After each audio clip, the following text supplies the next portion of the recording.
Shalom saudara-saudara yang dikasihi Tuhan Yesus Kristus. Selamat pagi, selamat berjumpa dalam renungan pada pagi hari ini. Selamat beraktivitas dan selamat melayani Tuhan. Kita bersyukur karena kemurahan Tuhan. Hari ini kita boleh bangun dengan kekuatan baru. Semua karena anugerah Tuhan. Saat ini sebelum kita mendengarkan renungan firman Tuhan, marilah sama-sama kita berdoa. Bapa kami yang di sorga, Bapa dalam nama Tuhan Yesus Kristus, Tuhan dan Allah kami yang baik, kami bersyukur untuk berkat kemurahan-Mu, di sepanjang malam Tuhan sudah lindungi kami, dan pagi ini kami boleh ada sebagaimana kami adanya. Semua karena berkat kemurahan Tuhan. Saat ini kami mau mendengarkan sabda firman-Mu.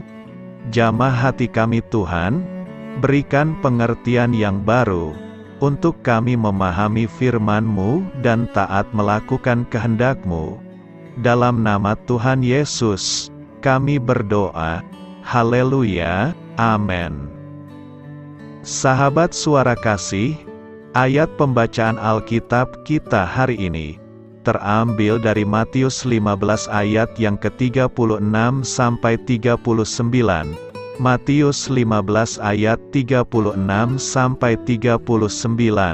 Sesudah itu, ia mengambil ketujuh roti dan ikan-ikan itu, mengucap syukur, memecah-mecahkannya, dan memberikannya kepada murid-muridnya, lalu murid-muridnya memberikannya pula kepada orang banyak. Dan mereka semuanya makan sampai kenyang. Kemudian orang mengumpulkan potongan-potongan roti yang sisa, 7 bakul penuh. Yang ikut makan ialah 4.000 laki-laki, tidak termasuk perempuan dan anak-anak. Lalu Yesus menyuruh orang banyak itu pulang. Ia naik perahu dan bertolak ke daerah Magadan. Sahabat suara kasih, ayat emas renungan kita hari ini adalah Matius 15 ayat 37 sampai 38. Dan mereka semuanya makan sampai kenyang. Kemudian orang mengumpulkan potongan-potongan roti yang sisa, 7 bakul penuh. Yang ikut makan ialah 4.000 laki-laki, tidak termasuk perempuan dan anak-anak. Judul renungan kita hari ini adalah Mujizat bagi kita yang bersyukur. Ditulis oleh Lori. Sahabat suara kasih, apa yang Tuhan Yesus lakukan setelah dia menerima 5 roti dan 2 ikan itu? Dia menaruh roti dan ikan di tangannya dan menengadahkannya ke langit lalu mengucapkan syukur. Tahukah kamu apa yang terjadi setelah Tuhan Yesus melakukan adegan ini?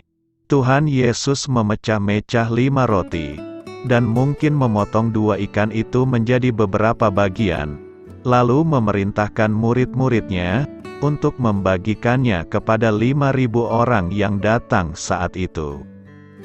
Dengan sedikit bingung, kamu mungkin bertanya, apa? 5 roti dan 2 ikan itu tidak mungkin bisa mengenyangkan ribuan orang itu, bagaimana mungkin?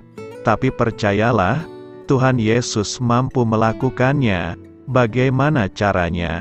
Kenapa bisa begitu? Ingat bahwa setelah peristiwa pelipat gandaan roti dan ikan ini, Tuhan Yesus sudah melakukan banyak mujizat. Dari mujizat yang pertama kali, di mana air berubah menjadi anggur. Kemudian dia banyak menyembuhkan orang sakit, membangkitkan orang mati, dan sekarang dia memberi makan 5.000 orang hanya dengan 5 roti dan 2 ikan. Menurut ayat ini, semua orang yang hadir makan dengan sangat kenyang. Luar biasanya, mereka masih punya sisa makanan 7 bakul. Apakah kamu bisa memperhatikan apa yang terjadi? Tuhan Yesus baru saja membuat mujizat. Bagaimana mujizat itu terjadi? Mari kembali ke ayat 36. bahwa setelah Tuhan Yesus mengambil roti dan ikan itu, dia mengucap syukur.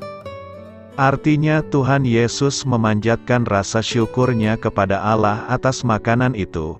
Bagi kita tindakan itu mungkin aneh. Tuhan Yesus membuktikan kuasa di balik mengucap syukur saat dia menengadahkan roti dan ikan ke langit, dalam artian menyerahkannya kepada Allah. Mujizat pun terjadi. Mungkin kamu akan bergumam, ya jelas dia bisa melakukannya. Yesus kan Tuhan?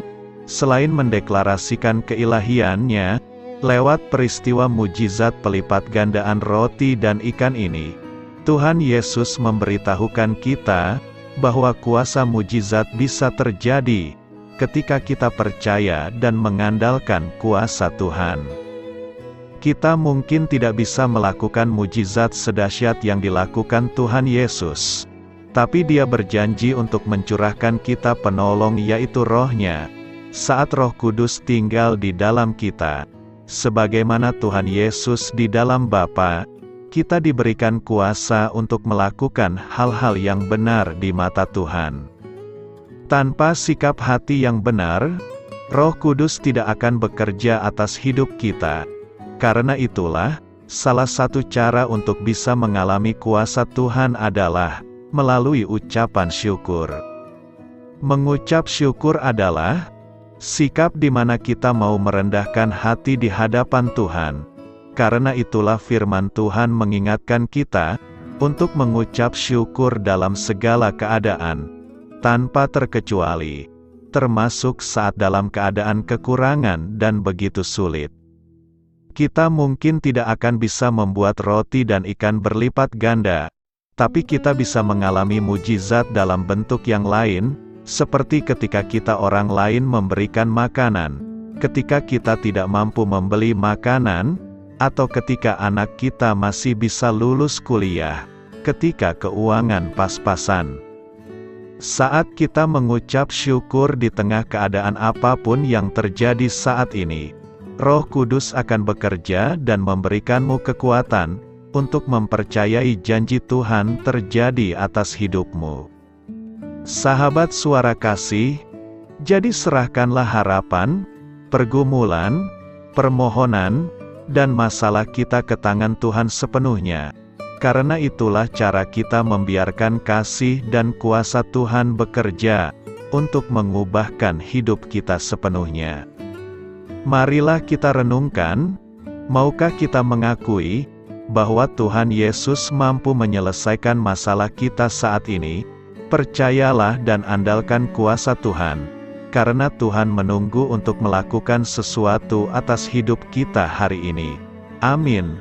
Tuhan Yesus memberkati. Sahabat Suara Kasih, demikianlah renungan firman Tuhan pada pagi hari ini. Semoga menjadi berkat bagi hidup kita, dan sebelum kita memulai segala aktivitas kita di pagi hari ini, marilah kita berdoa. Bapa kami yang di sorga, Bapa di dalam nama Tuhan Yesus Kristus, terima kasih Bapa, karena Engkau sudah menjadi Allah bagi kami. Kami juga bersyukur Bapa, untuk pertolongan-Mu, penyertaan-Mu, dan atas berkat-Mu di dalam kehidupan kami. Kami berbahagia dan bersyukur Bapa, untuk kebaikan-Mu di pagi hari ini. Tak berkesudahan kasih setia-Mu, tak habis-habisnya rahmat-Mu, selalu baru setiap pagi, besar kesetiaan-Mu di dalam hidup kami. Terima kasih untuk firman-Mu. Pada pagi hari ini ya Bapa, kami mau belajar dan terus belajar tentang firman-Mu. Firman-Mu yang menguatkan dan meneguhkan iman percaya kami. Firman-Mu yang mengubahkan kehidupan kami. Kami mau berjalan bersama dengan Engkau, di sepanjang kehidupan kami Bapa, agar kami tidak tersesat di dalam dunia ini. Terima kasih Bapa, buat kesempatan dan nafas kehidupan yang masih Engkau berikan. Kami mau memakai kehidupan kami untuk hormat dan kemuliaan nama-Mu. Segala pergumulan dan masalah hidup kami serahkan di dalam tangan-Mu. Engkau yang akan menyelesaikannya bagi hidup kami. Kami hanya berharap kepada-Mu, Bapa. Hamba berdoa untuk saudara-saudara kami yang sudah mendengarkan renungan firman-Mu pada pagi hari ini, yang saat ini sedang mengalami sakit penyakit, pergumulan, masalah, kebutuhan ekonomi. Kiranya Engkau yang jamah, sembuhkan dan pulihkan. Berkati juga perekonomian mereka, serta berikan jalan keluar di setiap pergumulan masalah yang mereka sedang hadapi. Dan ajarlah kami Bapa, untuk selalu berharap dan percaya sepenuhnya kepada Tuhan Yesus. Kiranya Engkau yang terus memberkati kehidupan kami, keluarga kami, dan sanak saudara kami. Daerah tempat tinggal kami, bangsa dan negara kami, pemerintah-pemerintah kami, biarlah semuanya dalam perlindungan-Mu Bapa, dan jadilah sesuai dengan kehendak-Mu yang terbaik di dalam kehidupan kami. Dan pada pagi hari ini ya Bapa, kami mau berterima kasih buat perlindungan-Mu di sepanjang malam yang telah kami lewati. Pagi hari ini, kami akan memulai aktivitas kami sebagaimana mestinya. Kami yakin dan percaya, perlindungan-Mu tetap ada di dalam hidup kami, dan juga di sepanjang hari yang akan kami lewati ini. Terima kasih Bapa.